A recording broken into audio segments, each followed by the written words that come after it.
Bueno, a ver.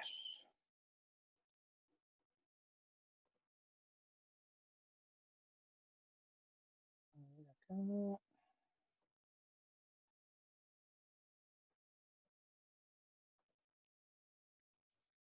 Eh, bueno, a ver. Nosotros entonces estamos en la unidad número 4. La unidad número 4, acuérdense que para nosotros eh, forma parte de ese gran periodo que tomamos como el, el- el momento colonial, ¿m? Hasta la conformación del sistema educativo argentino, que es lo que vamos a mirar ahora. Es decir, que vamos desde aproximadamente fines del siglo, o siglo XVIII, si ustedes quieren, fines del siglo XVIII, principios del XIX, hasta principios del siglo XX. Ese es más o menos el arco temporal que estamos viendo nosotros en este momento. Bien, una cuestión entonces que vamos a ver en principio como para recordar, diría yo, porque por allí seguramente muchos de ustedes ya lo tienen de sus estudios por el secundario, es algo que tiene que ver con eh, el modo de producción o el modelo en realidad económico que caracteriza este tiempo que nosotros estamos viendo. Acuérdense que nosotros terminamos en la clase anterior con la sanción de la Constitución, la influencia de la generación del 37. Bueno, nosotros vamos a ver desde 1853 en adelante, ¿sí?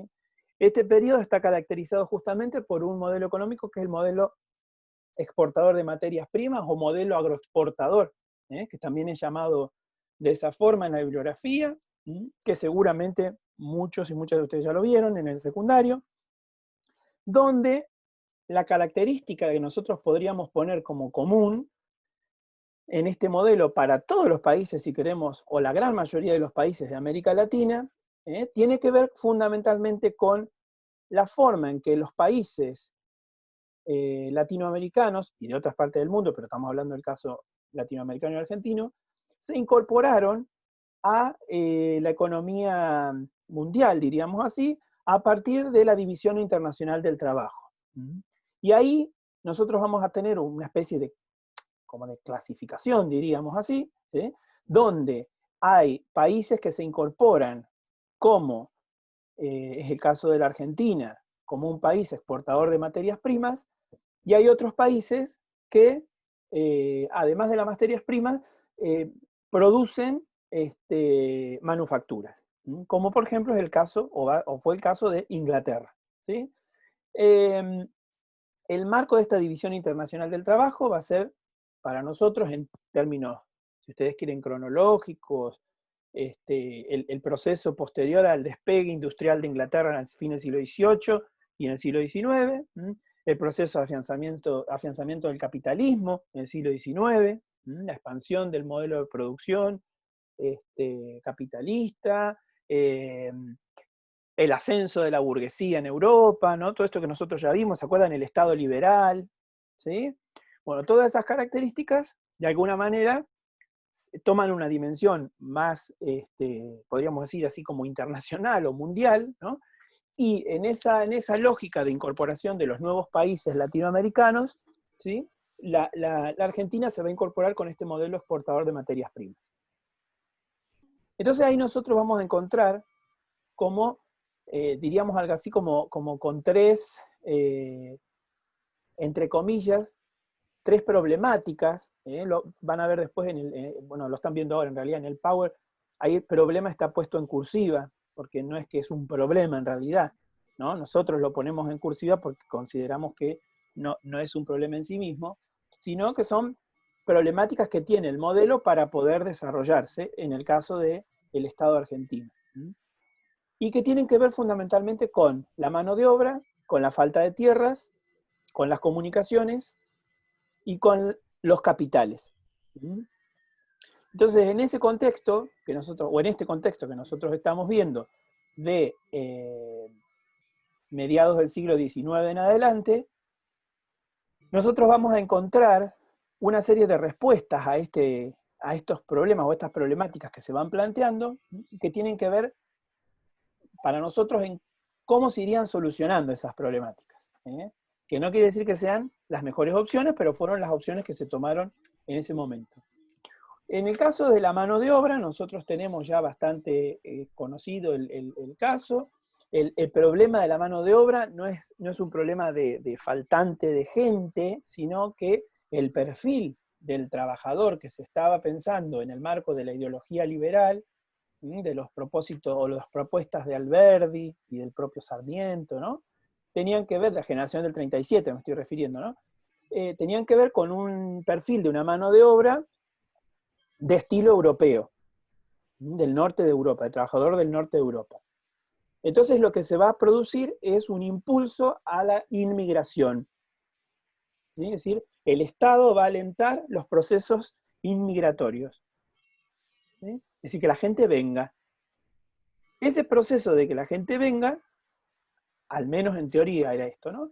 Lo que iba a generar era una mano de obra que tenía ciertas características, además de laborales, diríamos, ¿no? Ideológicas, que tenían que ver con la cultura del trabajo, y con la forma en que las personas, de alguna manera, se posicionaban frente al trabajo. ¿Sí?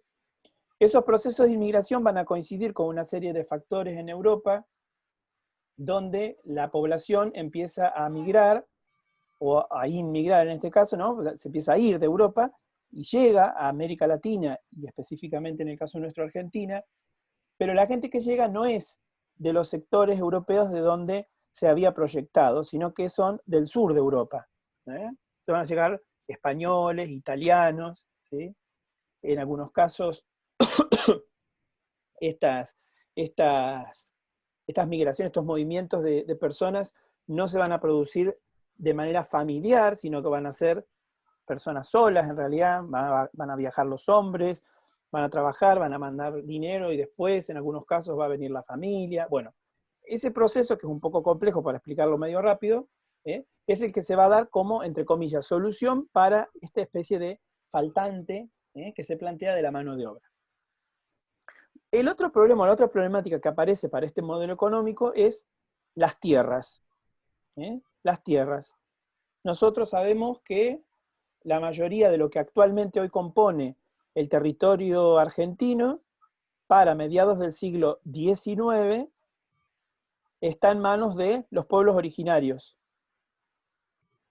En el norte, en la zona de Chaco, Formosa, y del centro y sur, de la actual provincia de La Pampa hacia el sur, hacia Patagonia, son territorios que están ocupados por los pueblos originarios. Entonces el Estado lo que va a empezar a hacer es un proceso de expansión de la frontera productiva.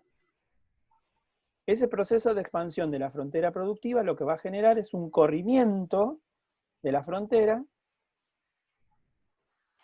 y que va a generar, por supuesto, el desplazamiento de las poblaciones originarias hacia el sur, y que va a tener de alguna forma el punto, digamos, máximo de hostilidad hacia los pueblos originarios, es la mal llamada conquista del desierto, ¿no? Donde en 1879, con la campaña que hace Roca, genera ahí una ofensiva definitiva, diríamos así, contra los pueblos originarios y los termina sometiendo a la voluntad del Estado Nacional.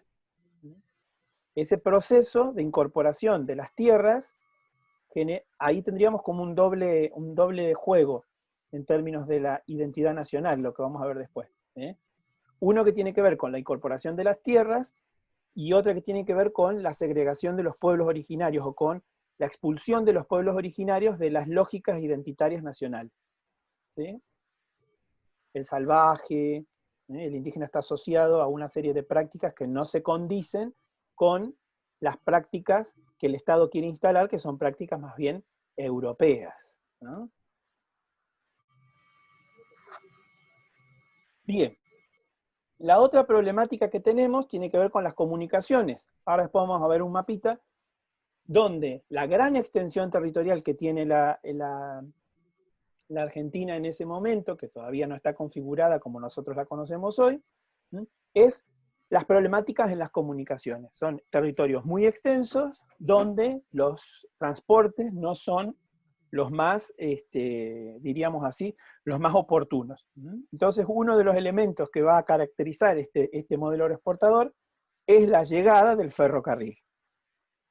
La llegada del ferrocarril lo que va a hacer es dinamizar las comunicaciones entre las distintas ciudades, entre las distintas localidades y entre las distintas regiones productivas. Voy a pasar y después vuelvo sobre la diapositiva. Fíjense en este mapa de la red ferroviaria, de qué forma todos los, todas las puntas de rieles confluyen en los lugares donde hay un puerto, generalmente, ¿sí? O es en Rosario o es en Buenos Aires. Entonces, de esa manera, las materias primas del interior o de las regiones del interior llegan por ferrocarril y de allí se cargan en los barcos y se van a Europa. Bueno, eso como una referencia al modelo exportador de materias primas. Y en paralelo, en la dimensión política, nosotros lo que tenemos es un régimen político conservador. Que esto es re importante que ustedes lo tengan claro. El modelo económico es un modelo económico liberal, como está caracterizado el Estado en ese momento. ¿Se acuerdan el Estado liberal europeo con el ascenso de los burgueses? Bueno, acá va a ser un Estado liberal con unas condiciones democráticas, entre comillas, que ahora vamos a ver, pero el régimen político que se instala es un régimen político conservador. ¿Qué quiere decir esto? Que las mismas personas de un círculo muy pequeño se van a mantener en el poder por un tiempo bastante largo, diríamos así. Ese grupo nosotros lo vamos a denominar la élite. Élite. La élite. Esa élite es un grupo pequeño, privilegiado, que tiene unos ingresos económicos importantes, que tiene lugares importantes en la sociedad, que puede pertenecer a familias de grandes comerciantes, de grandes hacendados, o tener puestos o jerarquías altas en el ejército, y por supuesto en la política, ¿no? Y son los que van a ocupar cargos tanto de presidente o vicepresidente de la nación, como de diputados, o senadores, o funcionarios públicos del propio Estado. Todo este periodo nosotros lo vamos a conocer también, por ejemplo, como el periodo de la generación del 80. Lo pueden encontrar así también, la generación del 80. Uno de los apellidos más sobresalientes que tiene este periodo, no porque haya sido bueno o malo, sino digo por la representatividad que tiene del periodo en términos de características, es Roca. 1880 en adelante, Roca va a ser presidente y va a caracterizar a esta generación del 80. Y ahí hay dos conceptos que ustedes tendrían que tener en claro entre este régimen político y el modelo agroexportador que caracteriza a Argentina, que son los conceptos de orden y progreso. Orden y progreso. Esos dos conceptos, si están tomando nota, pongan ahí que son importantes. Orden y progreso. Estos dos conceptos que vienen en la lógica del modelo de Estado liberal y que de alguna manera centra diríamos así, la mirada a Europa, genera unas condiciones para entender qué es el orden y qué es el progreso, o qué se espera de ese orden y de ese progreso para el Estado argentino, siempre mirando como ejemplo el modelo europeo. ¿Sí? Por eso nosotros hablamos también de una mirada cosmopolita. Cuando hablamos de cosmopolita, estamos diciendo que la mirada está puesta en Europa, que es donde está, de alguna forma, el epicentro de este pensamiento.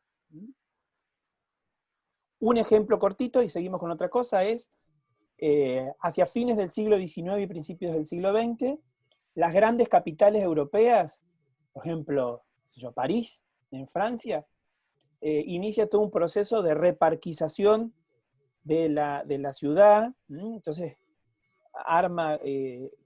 construye, diríamos, o diseña grandes espacios verdes, plazas para pasear, etc. En Buenos Aires va a pasar lo mismo. Va a haber una planificación o una replanificación de los espacios verdes en la ciudad, o se van a fundar ciudades nuevas con esta lógica ya más espaciosa, sin perder la planta dameral, como habíamos dicho, pero más espaciosa en términos de los espacios verdes, etcétera, etcétera.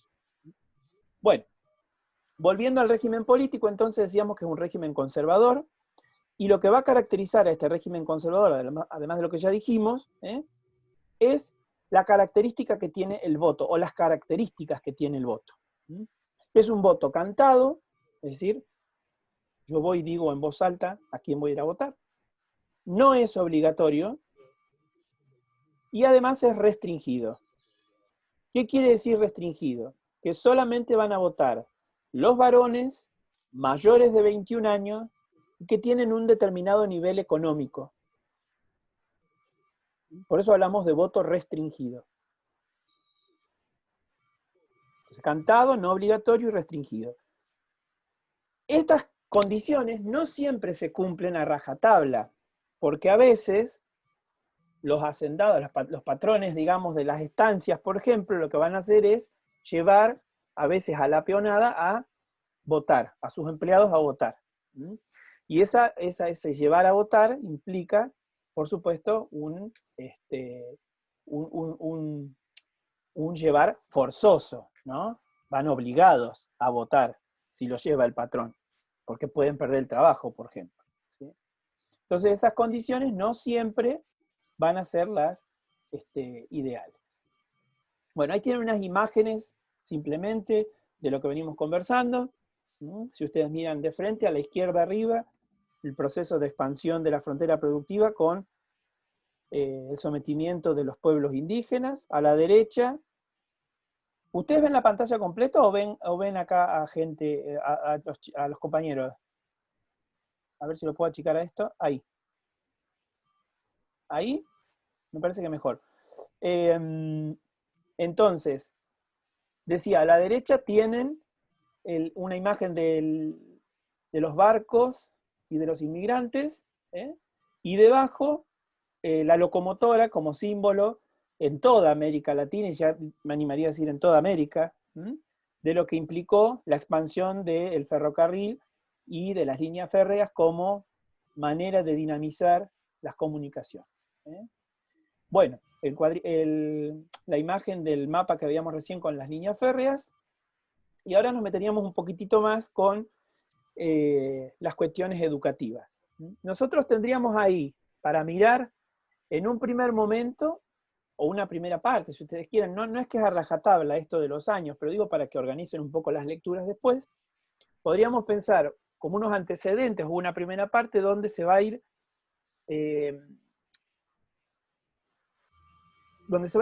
construyendo, diríamos así, los elementos, las condiciones, para que a partir de la década del 80 nosotros pensemos en un Estado administrativo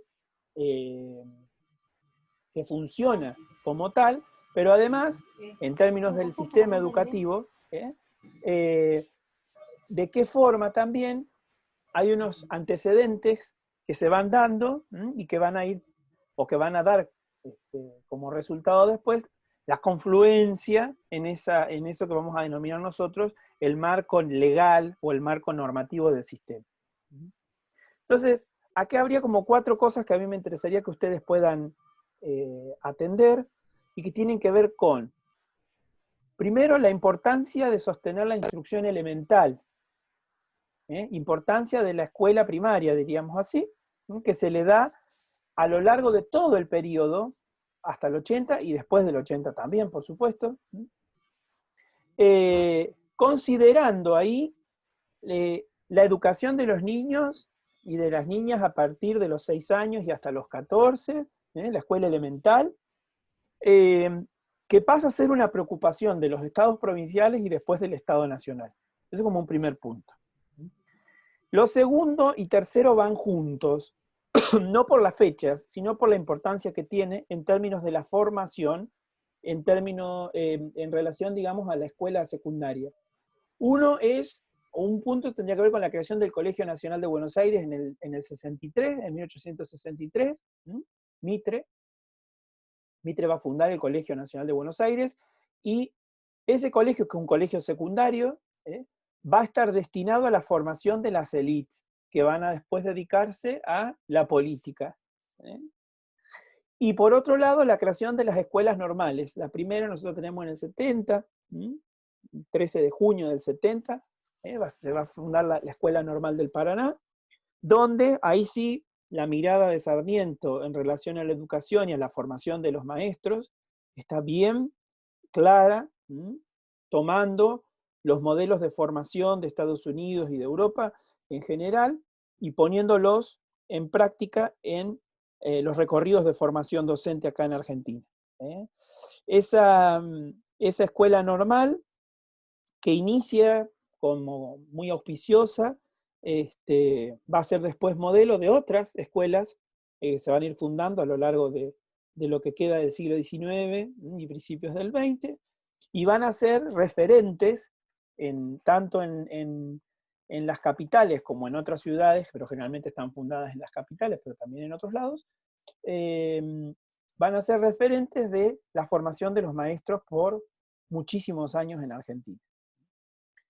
Y lo cuarto que tienen puesto allí es los procesos, que ahora vamos a ver, yo lo voy a pasar rápido, ustedes después lo van a leer con detenimiento, pero lo voy a pasar un poco rápido, pero los procesos de cómo se configuran las normas legales a un nivel más provincial, si ustedes quieren, o más a una escala provincial, pero que después van a estar de alguna forma comprendidas dentro de lo que vamos a llamar nosotros la Ley 1420 o la Ley de Enseñanza Obligatoria, Gratuita, Laica, Gradual, etc. Bien, entonces un punto importante que nosotros tendríamos que tener en claro es los fines de la educación en este tiempo, y que tienen que ver fundamentalmente con la formación de los ciudadanos, la formación del ciudadano argentino. Ese concepto de ciudadano argentino es un concepto complejo para nosotros, no es que se define de manera lineal, no es que nosotros podemos decir el ciudadano argentino a fines del siglo XIX era, y le damos una definición cual diccionario, ¿no? No tiene que ver con eso. Igual, hay unas condiciones que los ciudadanos deberían tener, que deberían cumplir, que deberían ser instruidos, etc., y que el Estado va a poner fuerte, digamos, un fuerte impulso allí, pensando de que la escuela elemental, estamos hablando de escuela primaria, va a cumplir un rol fundamental en la formación de esos ciudadanos en el marco de la construcción del Estado-Nación, o del Estado Nacional. ¿Sí? Bueno, ahí tienen algunos elementos que ya dijimos, que es la influencia que tiene la generación del 37, esto ya lo tienen en la clase anterior, solo lo puse para refrescar. Bueno, y acá yo les puse unas marcas temporales como para que ustedes vean cómo va complejizándose progresivamente, ¿no? Esta configuración que decíamos hasta llegar a la Ley 1420. En el 39 Sarmiento funda el primer colegio para niñas, después viaja a Europa y a Estados Unidos. En el 56 va a presentar una memoria sobre educación común, que eso lo presenta cuando él se va exiliado a Chile, donde ahí de alguna forma pone en ese informe mucho de su impronta ideológica en contra de la ideología federal en ese momento. Después ya de regreso va a organizar de alguna manera cuestiones más vinculadas a la provincia de Buenos Aires y después finalmente a la nación o al Estado Nacional. Pero hay algo que podríamos pensar nosotros como de continuum, que tiene que ver con el lema, que es el de educar al soberano. ¿Sí? Ese lema para Sarmiento es importante en tanto considera que la escuela forma parte de un sistema y que ese sistema depende del Estado y que ese Estado necesita que ese sistema funcione para formar efectivamente ciudadanos argentinos. Bueno, fíjense que Sarmiento está planteando la educación de la mujer en términos de la igualdad del hombre, pero nosotros sabemos que eso no necesariamente es la concepción de igualdad que nosotros tenemos en este contexto. Fíjense, en el año 52 se deroga el arancelamiento que había puesto Rosas, se van a crear en 1881 de alguna manera unas condiciones donde las direcciones de las escuelas provinciales, es decir, como diríamos hoy los ministerios de las provincias y el Consejo Nacional de Educación, van a darle forma, de alguna manera, a la organización del sistema educativo nacional, al financiamiento de ese sistema y al funcionamiento del sistema. Y al funcionamiento del sistema. Bueno, ahí tienen varias fechas que yo las voy a pasar porque no es lo que me interesa en realidad eso, pero sí ver algunas marcas, algunas cuestiones que me parece que son importantes que ustedes tomen. En principio, fíjense que aparece en el 82 un congreso pedagógico, se va a reunir un congreso pedagógico para discutir de alguna manera lo que va a ser después la ley de educación. Y en ese contexto, nosotros vamos a tener una discusión muy importante que tiene que ver con que la escuela sea laica o que siga de alguna manera influenciada por la Iglesia Católica.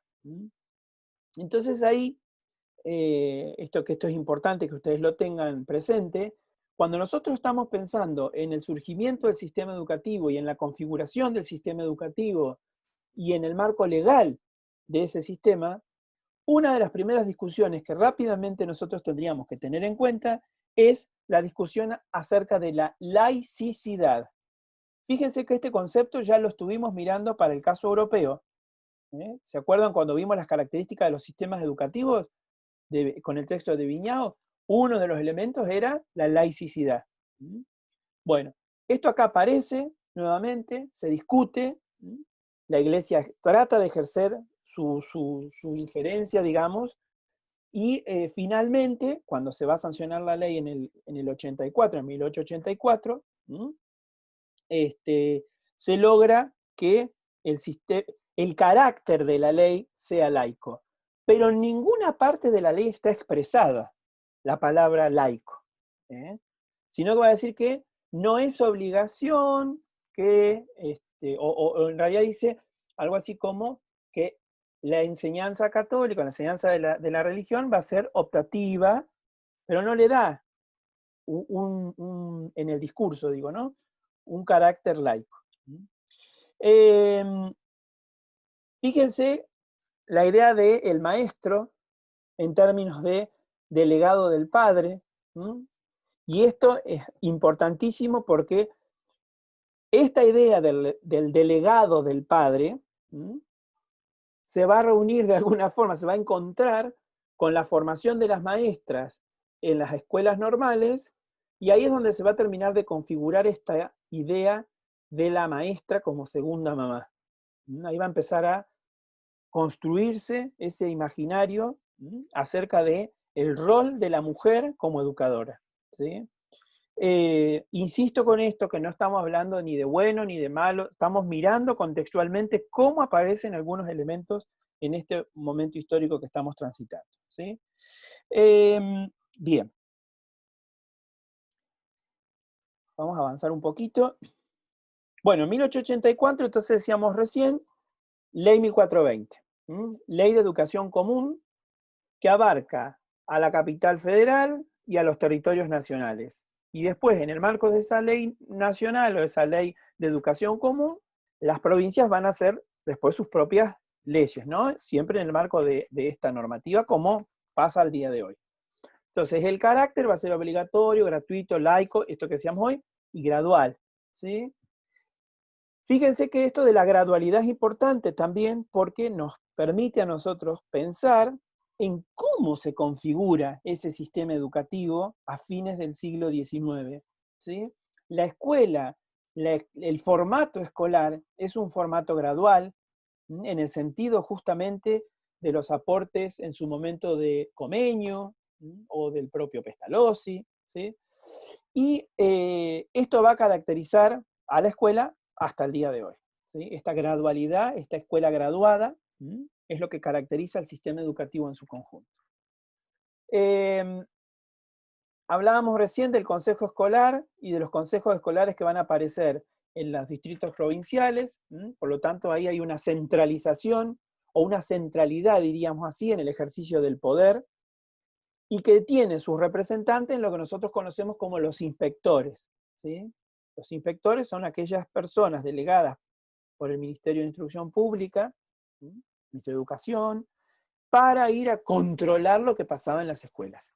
¿Sí? Si los chicos aprendían o no aprendían, si el maestro daba clase o no daba clase, etcétera, etcétera. No sé qué hice. Bien. Una de las cuestiones que decíamos recién, que bueno, está puesto acá nuevamente, esto de quitar el carácter obligatorio de la enseñanza religiosa, no así la palabra laica, ¿no? Eso no se ha modificado. Y se van a prohibir los castigos corporales, que eso es algo que ya nosotros a esta altura tenemos bastante aceitado en función de las lecturas que tienen de la unidad número 2, ¿sí? Siglo XVIII en adelante. La mayoría de los pedagogos y de los pensadores que aportan al campo de la educación y de la pedagogía apuestan ya a una educación sin castigos corporales, castigos físicos. Lo cual no quiere decir que siempre se cumpliera, por supuesto.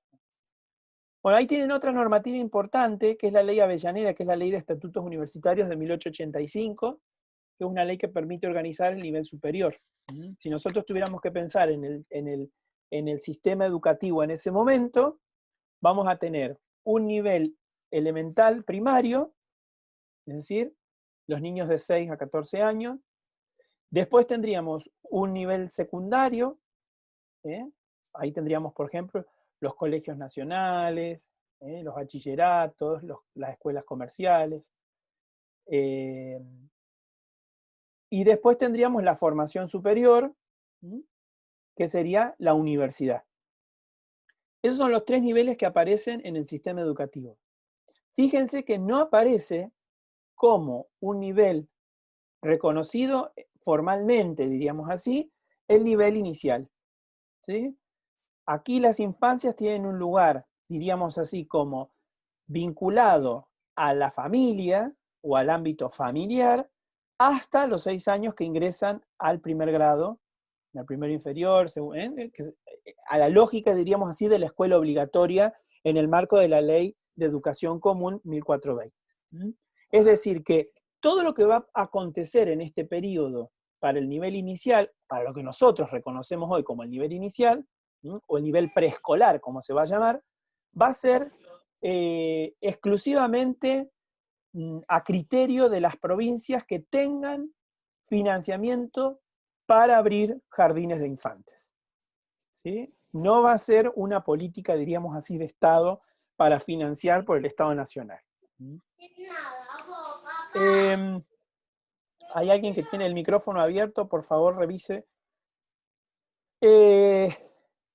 Bueno, acá ustedes van a después retomar, cuando vean la cuestión de las lecturas, la fuerte influencia que va a haber del positivismo en términos de las cuestiones de la organización social, esto que decíamos del orden y del progreso, una fuerte importancia en términos de el control y el cuidado de los cuerpos, y de qué forma este control y este cuidado de los cuerpos permite el disciplinamiento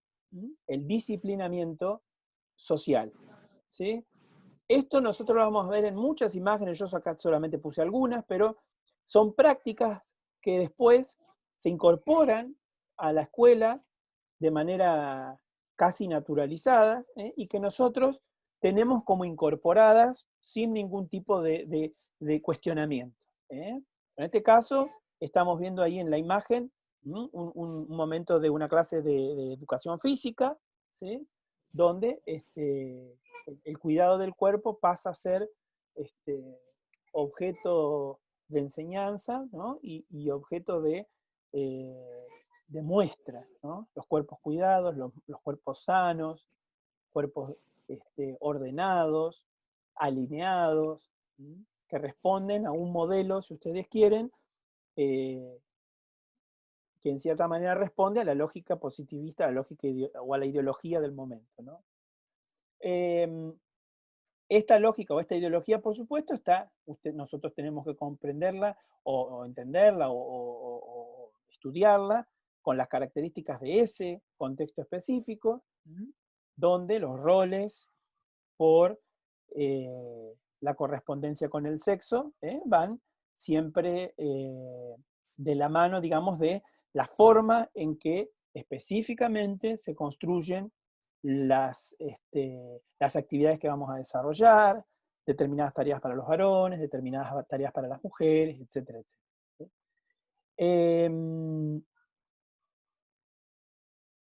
Después, y esto se fue de vuelta. Bueno, la corriente acá abajo lo tienen ahí escrito. La corriente que va a de alguna manera tener la impronta en términos de la enseñanza o de la instrucción, diríamos así, de estos niños y de estas niñas, tiene que ver con el normalismo, en tanto corriente que va a influenciar a estos maestros, a estos profesores, y que están en el marco de esta idea de la homogeneización como función de la escuela, ¿sí? Como forma, digamos, de entender la función política y social de la escuela. Para ver esta cuestión del normalismo, yo ahí les recomiendo que ustedes vuelvan sobre un texto que tenían en la unidad número 2, que es un texto de Pinó y Caruso, que se llama La escuela como máquina de educar. Ese texto tendrían que poder vincularlo con este momento histórico que estamos conversando. Ahí pueden tener una buena relación en esos dos textos. Bueno, otra cuestión normativa importante que vamos a tener es la ley Laínez. La ley Laínez del año 905, y es una ley que básicamente lo que hace es financiar la construcción de escuelas cuando las provincias no tienen dinero para construirlas. ¿Sí? Es decir, la provincia no tiene dinero, entonces le dice al Estado Nacional o al Ministerio de Educación de la Nación que necesita construir escuelas primarias porque tiene niños sin escolarizar. Entonces, el Estado construye por esta ley, financieramente, digamos, pone ahí la plata y construye la escuela. Pero bueno, para que pase eso, las provincias tienen que solicitar, porque también ahí, después si no, puede haber un problema en términos jurisdiccionales, ¿no? De quién es la escuela, quién la tiene que sostener, etcétera, etcétera. Entonces, con esta ley queda para nosotros normativamente o legalmente organizado el sistema educativo argentino. ¿Sí? Fíjense que tenemos la ley 1420, entonces, del 84, la ley de los estatutos universitarios del 85 y la ley Laínez de 1905. Con esas tres leyes nosotros tenemos ahí una organización legal del sistema educativo. ¿Sí? Bueno, esto es más de lo que ya dijimos. Acá tienen una imagen que me parece que está interesante para que veamos dos cosas. Una, la cuestión del control de los cuerpos, y otra, la concepción de la infancia en términos de, diríamos así, la vestimenta, por ejemplo, ¿no? Fíjense las ropas que usan, está bien que es una época o un momento histórico, ¿no? Que es totalmente distinto al nuestro, claro está, eso no lo estoy discutiendo, pero sí la forma en que los niños y las niñas están puestos, diríamos así, como en escena, junto a su maestra. Es decir, hay una forma de representar a la niñez, esta niñez que tiene unas carencias que el Estado está empezando a suplir, pero que esa carencia es, por supuesto, vinculada de alguna forma a la incompletitud que tiene ese niño, ¿no? Es decir, el niño debe ser instruido y el Estado se va a encargar en el marco de estas condiciones que estábamos conversando acerca de la escuela común. Bueno, acá tenemos otras imágenes acerca de los niños, los cuerpos. ¿Mm? Creo que muchos de nosotros hemos pasado por el colegio cuando nos hacían, bueno, no sé, capaz que ustedes ya no, pero cuando nos hacían tomar distancia para formar, cuando había ahí todo un protocolo, una forma, ¿no? de pararse, de estar frente a la bandera, de cantar el himno, de cantar, qué sé yo, la marcha a mi bandera, o de izar la bandera, de arriar la bandera, de aplaudir en el acto, de no aplaudir en el acto, de no hacer ruido, de cuidar la formalidad, de la semblanza frente a los símbolos patrios, ¿no? O digo, todo eso, si nosotros lo pensáramos rápidamente, eh, es, es más, diríamos así, es más fuerte en la primaria que en la secundaria, ¿no? Puede haber excepciones, pero en general es más fuerte esa cuestión del ritual en la escuela primaria que en la escuela secundaria. Eso más o menos se mantiene hasta el día de hoy. Vieron que por ahí la escuela primaria cuida de alguna forma la solemnitud del acto y de las, ¿no? de las efemérides, y la escuela secundaria por ahí tiene como otras vueltas o tiene otras miradas acerca de estas situaciones, ¿no? Bueno, y acá yo siempre lo pongo a esto porque me parece que dice muchísimo de la concepción que se tiene del magisterio y de lo que, de la carga, diríamos así, que cae sobre quienes deciden ser maestras. Es un contrato de maestras del año 23, un contrato que se firma entre el Consejo Nacional de Educación y la maestra que va a tomar ese cargo para dar clase. Entonces, bueno, ahí tiene el enunciado, pim, pim, pim. ¿Qué acuerda la maestra? Fíjense los puntos porque esto no tendría casi desperdicio, ¿no? El primer punto, no casarse. Este contrato quedará automáticamente anulado y sin efecto si la maestra se casa. O sea que el primer punto, la maestra va a ser soltera toda la vida, o al menos hasta que dé clase. 2, no andar en compañía de hombres. 3, estar en su casa entre las 8 de la tarde y las 6 de la mañana, a menos que sea para atender una función escolar, ¿no? Si se prende fuego la escuela, tiene que ir a atender a un niño, no sé. No pasearse por las heladerías del centro de la ciudad, no abandonar la ciudad bajo ningún concepto sin el permiso del presidente del Consejo de Delegados. El Consejo de Delegados sería algo así como los superiores, ¿no? Hoy serían los coordinadores de área, el director de la escuela, una cosa así. No fumar cigarrillos, este contrato quedará automáticamente anulado y sin efecto si se encontrara la maestra fumando. No beber cerveza, vino ni otras bebidas espirituosas, este contrato quedará anulado automáticamente. No viajar en ningún coche o automóvil con ningún hombre, excepto su hermano o su padre. No vestir ropas de colores brillantes, no teñirse el pelo, usar al menos 2 enaguas, no usar vestidos que queden a más de 5 centímetros por encima de los tobillos. Mantener limpia el aula, barrer el suelo del aula al menos una vez al día, fregar el suelo del aula al menos una vez por semana con agua caliente y jabón, encender el fuego a las 7 de modo que la habitación esté caliente a las 8 cuando lleguen los niños, limpiar la pizarra una vez al día, no usar polvos faciales, no maquillarse ni pintarse los labios. Fíjense las exigencias de este contrato, ¿no? Y las características que se le atribuyen a las maestras, porque fíjense que lo que estamos viendo en definitiva es eso, de qué forma está representada la maestra, ¿no? Una persona soltera, sin vicios, que es ejemplo, que no anda en malas compañías, que no tiene malos hábitos, pero además de todo eso, limpia, porque espera a los niños con el aula limpia, ¿no?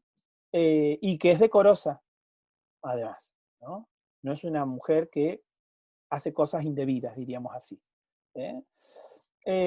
Bueno, digo, si volviéramos sobre la imagen que estaba hoy, la maestra, la cara de la maestra, casi diría que está poco feliz en algunos momentos, ¿no? Cuando es retratada.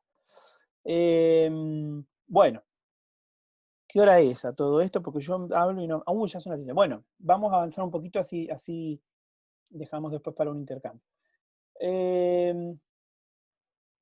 Hacia inicios, diríamos, del siglo XX, nosotros, todo esto que estamos viendo, hay algunos cuestionamientos que se van a producir a la educación que se estaba brindando, porque se critica que es una educación demasiado humanística y general, porque justamente estaba destinada a formar al ciudadano, al mejoramiento del individuo y al ascenso social.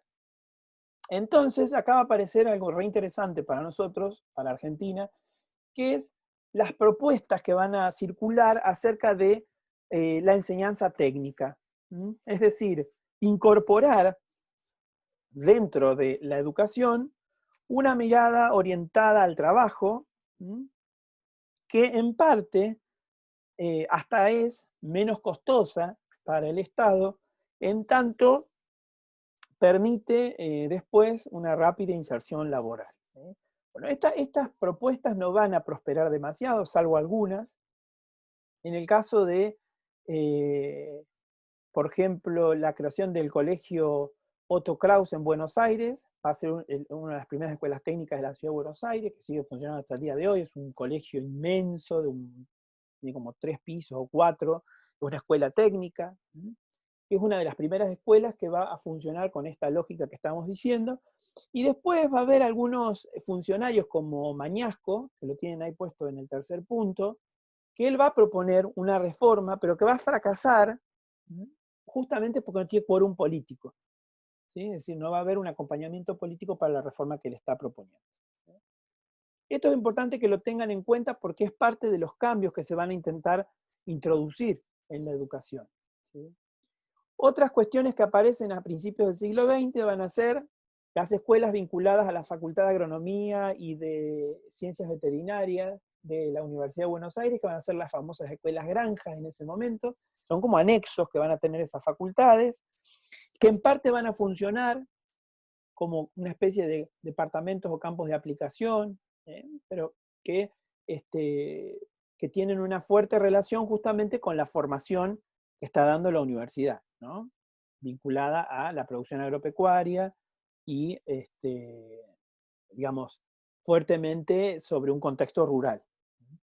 Y después, lo otro que van a aparecer van a ser dos cosas: los talleres de formación en la Universidad Nacional de La Plata, destinadas a la formación. Hoy sería ¿vieron la formación profesional? Cuando nosotros dice la escuela laboral o los centros de formación profesional que dan carpintería.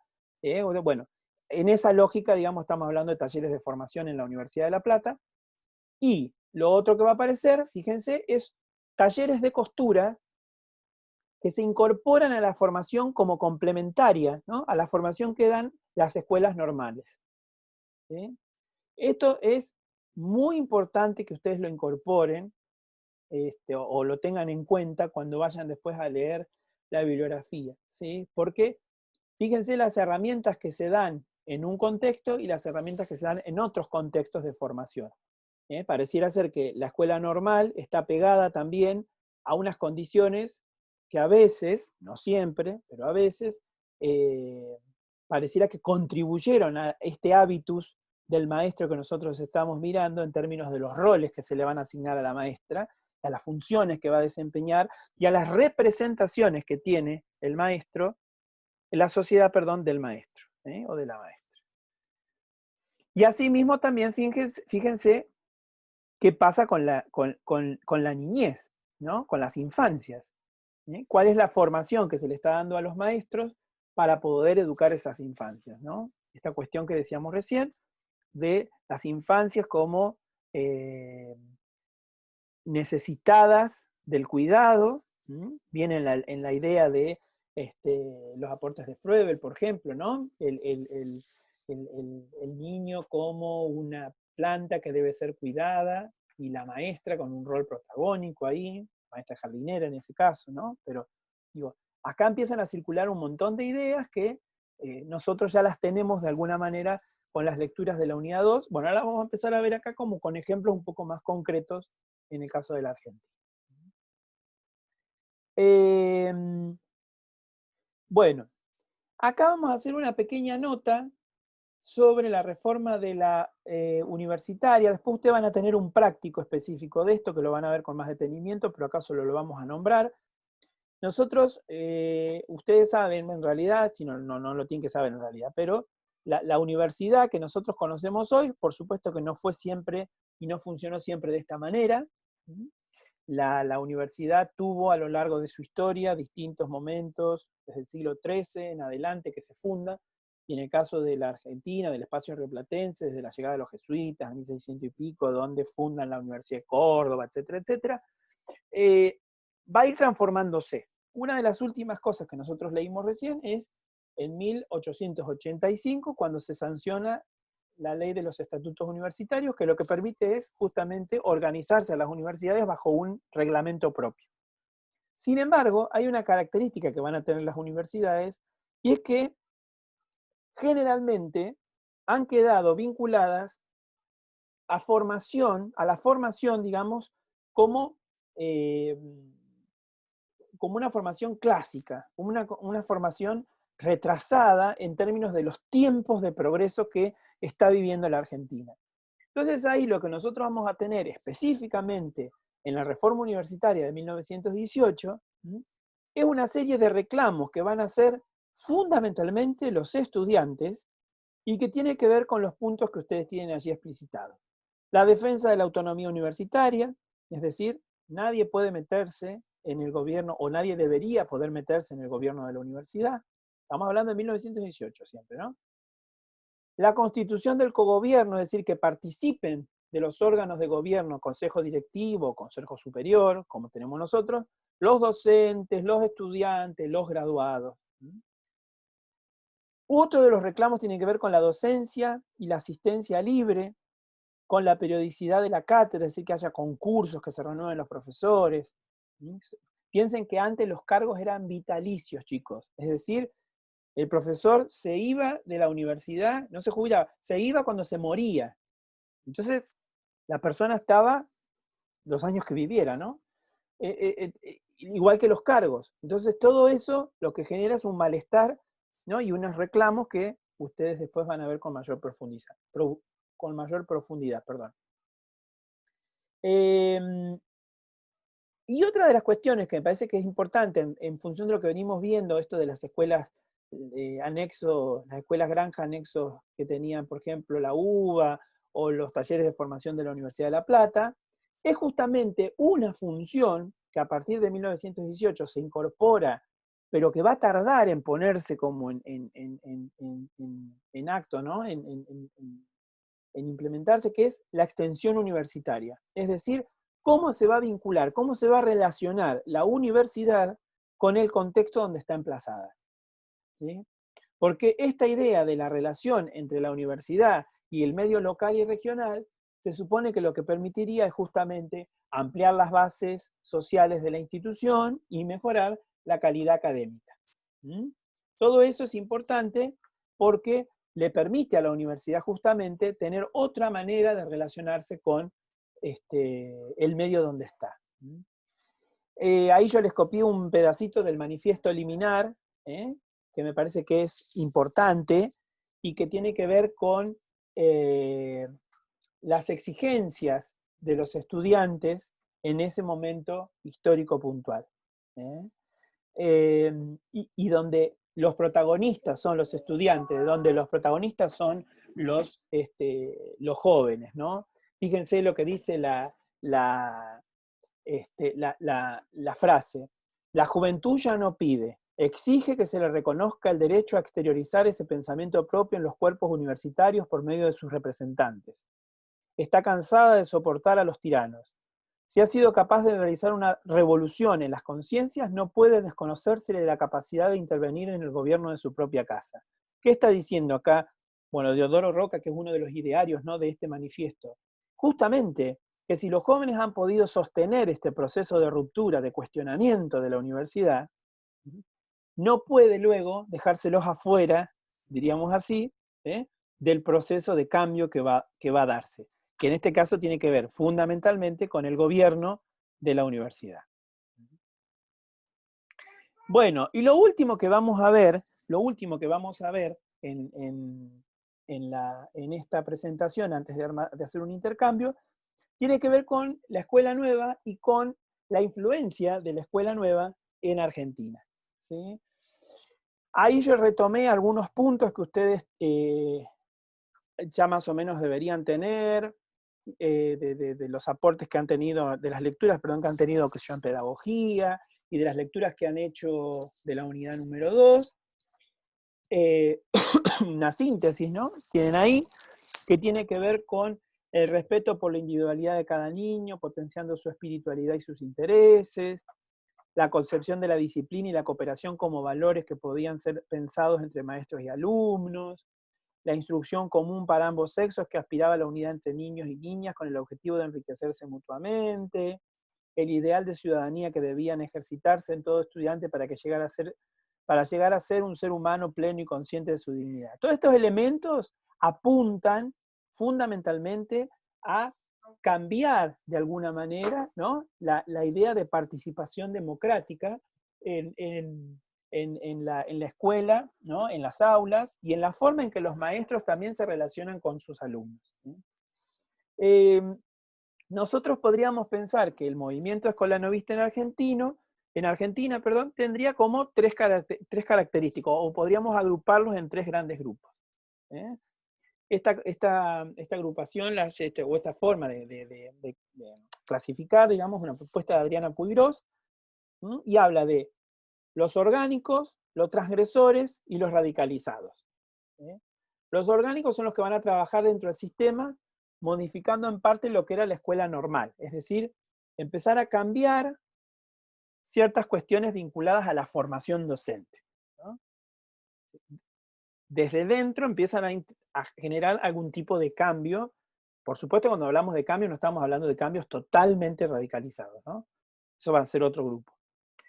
Por otro lado, tenemos los transgresores, que son los que dentro del sistema quisieron cambiar cuestiones curriculares, prácticas, formas de vincularse, cuestiones del formato escolar, la forma de organizar el tiempo en la escuela.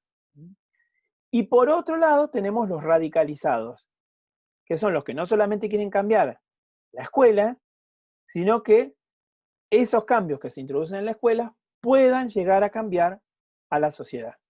¿Sí? Esos serían como los tres grupos que nosotros podríamos reconocer. En el caso de las experiencias que ustedes tienen dos. Nosotros acá vamos a hacer referencia a una sola y ustedes después van a mirar dos producciones audiovisuales que tienen ahí. Tienen la experiencia de Cosettini en la Escuela Serena y la experiencia de Luis Iglesias en escuelas rurales. Esas son las dos experiencias que ustedes van a tener para ver con ejemplos, digamos, la escuela nueva en Argentina. Bueno, la experiencia de Cosettini, ustedes tienen ahí unas lecturas, en el caso de primaria, una manera más general para abordar el nivel primario. Hay unos textos de Menin que van a leer después en el práctico, donde hablan sobre el ensayo, ¿no? De la escuela en sí misma, y en el caso del nivel inicial van a trabajar un texto de Pelanda que habla sobre el nivel inicial, y cómo el nivel inicial tuvo ahí, en términos de las infancias, una importancia en la experiencia de Cosettini. Pero nosotros podríamos así como sintetizar algunos elementos que me parece que les pueden ayudar a organizar el abordaje después específico de cada nivel, y que tienen que ver fundamentalmente, digamos, con la forma en que se posiciona, ¿no? La experiencia frente a lo que nosotros podríamos reconocer como la pedagogía más tradicional. Y que tiene que ver, primero, con cómo se van a definir los contenidos, en cómo va a ser la representación que tiene tanto Olga Cosettini, que va a ser la directora de la escuela, como todas las maestras que van a acompañar a Cosettini, cómo representa a los alumnos, cuál es la manera en que tiene de construirlos en términos de sujetos que están aprendiendo. Y en ese proceso de representación acerca del alumno, ¿cómo construyen la figura del docente? ¿Cuál es el rol del maestro? Fíjense que estamos volviendo sobre las categorías que ustedes más o menos están trabajando en el parcial. Saberes y contenidos de enseñar, rol del maestro, rol del alumno, fines de la educación. ¿Eh? Y lo otro que vamos a tener en cuenta para esta experiencia es el ordenamiento del espacio y del tiempo escolar. Es decir, de qué formato estaríamos hablando en términos del aula, cuáles son los tiempos que va a tener la enseñanza. En relación a los contenidos, ahí nosotros vamos a tener digamos, una fuerte centralidad en términos de los intereses de los niños, de la valoración de la experiencia directa, ¿no? Y de contenidos que están muy vinculados a lo artístico, pero no porque solo se enseñe arte, sino que lo artístico va a tener como una impronta importantísima, diríamos así, en esta propuesta, porque el arte termina siendo una puerta de entrada, diríamos así, una puerta de entrada a las formas que va a tomar, ¿no? A las estrategias que van a utilizar los maestros, las maestras en realidad, para enseñar. Después cuando ustedes vean el documental de Olga y Leticia, van a ver, que se llama La Escuela de la Señorita Olga, ahí van a ver esto que yo estoy diciendo, de qué forma sus alumnos recuerdan ese pasaje por la escuela, ¿no? Entonces, dibujo, artes plásticas, la expresión corporal, todo eso genera otra forma de acercarse a los contenidos, pero además otra forma de vincularse entre la maestra y los niños.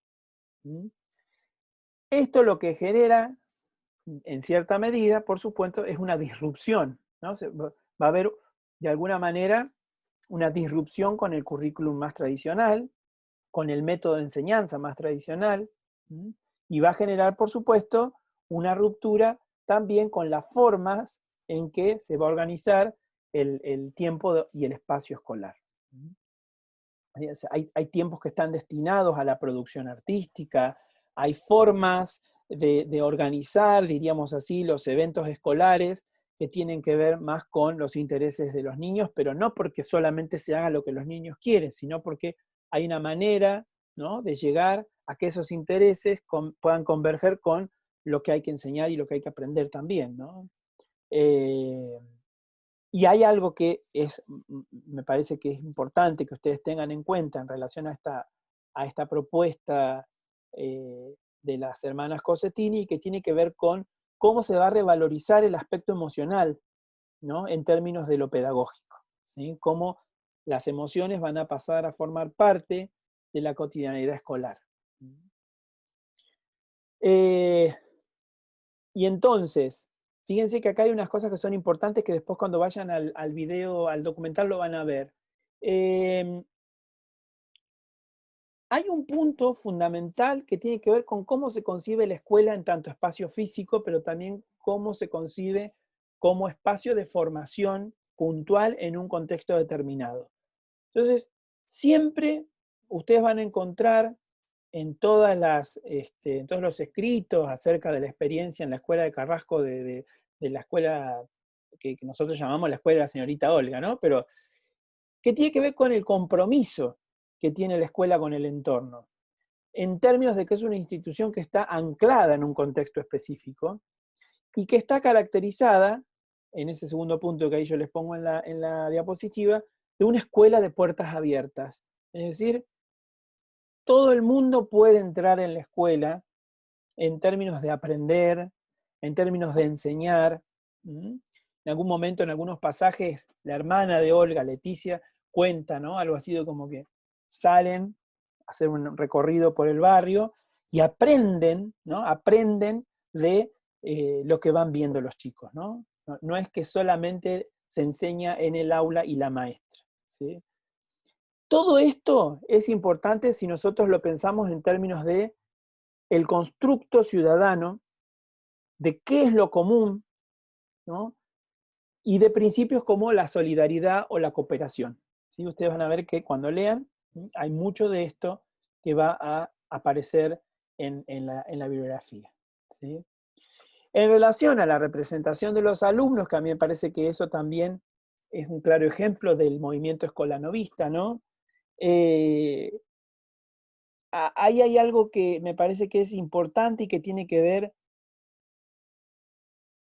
ese reconocimiento que se hace de la infancia en términos naturales, y que el maestro tiene que acompañar, no forzar, ¿sí? Pero para poder acompañar ese desenvolvimiento natural de la infancia, ¿no? Tiene que haber una formación por parte de los maestros que permita acompañar, no obturar ese proceso, pero que ese acompañamiento tampoco quede librado al azar, ¿no? Buscar como una especie de equilibrio sería en lo que se está haciendo, ¿no?